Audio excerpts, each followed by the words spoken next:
What up peeps, and welcome back to a new review video. This time we're looking into Netflix's 2021 movie Hypnotic, starring Kate Siegel and Jason O'Mara. And before we jump into this review, a warning of heavy spoilers is on the table, so if you haven't seen it yet, you know what to expect.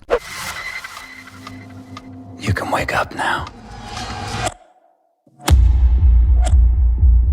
The concept of this movie was very interesting, and although I regretted seeing the trailer because it basically revealed the entire plot, I still wanted to watch it because I enjoy watching Kate Siegel and her acting, and I've seen her in a few of Netflix's shows, and her performance was very compelling, like in The Haunting of Hill House and Midnight Mass, and both of these shows had great stories with captivating sequences, so I was interested to see her and what this movie had to offer. And even though I wasn't expecting much after seeing the trailer anyway, I thought it might have a little more to present, like an unpredictable twist midway or at the end of the movie, or delving more into the concept of hypnosis and mind control, or at least something that can keep the viewer hooked to see how the story unfolds. Well, it didn't for any of that. The story was basically an extension of the trailer itself, which basically revolved around a pervy psychopathic doctor who abuses his hypnosis ability to control and manipulate his female victims in order to do what he wants with them.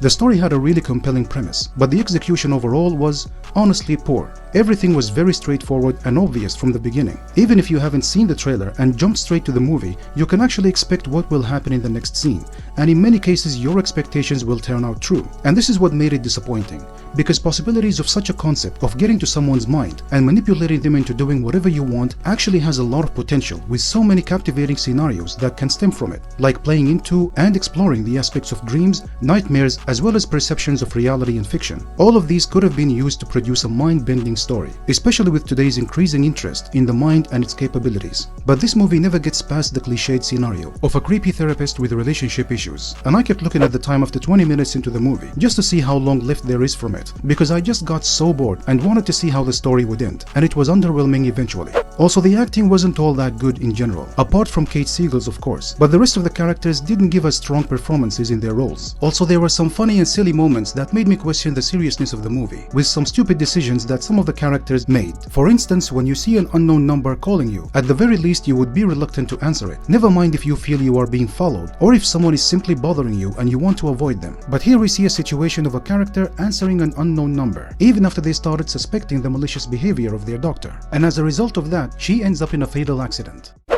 Oh, this is them. I gotta jump, Jen. I'll call you back. No, Gina, he knows. This is Gina. Gina, this is how the world ends. Get it off of me. What? Get it off, please. What? There's nothing there. What? You brought this on yourself. Then the ending doesn't give much beyond your expectations either, and it basically happens as you would anticipate it. Just listen to the word "my love" and you will know what is going on. Now, I wouldn't label this movie a mystery like IMDb did. It's more of a crime thriller with a clearly predictable story, but despite that, it might to some extent provide some brainless entertainment if you have nothing to do in the day. But it also could have been made much better, and Kate Siegel of course doesn't disappoint with her performance in this one. So for my final score, I would give it 4 out of 10. In the end, let me know what did y'all think about this flick, and how much would you rate it for yourself? And did you enjoy this movie in general, or did you find the story boring and predictable as well? Share your thoughts in the comments below, and I would very much like to read what you have to say about it. And until I see y'all in the next video, thank you very much for watching, have a splendid day, and peace out.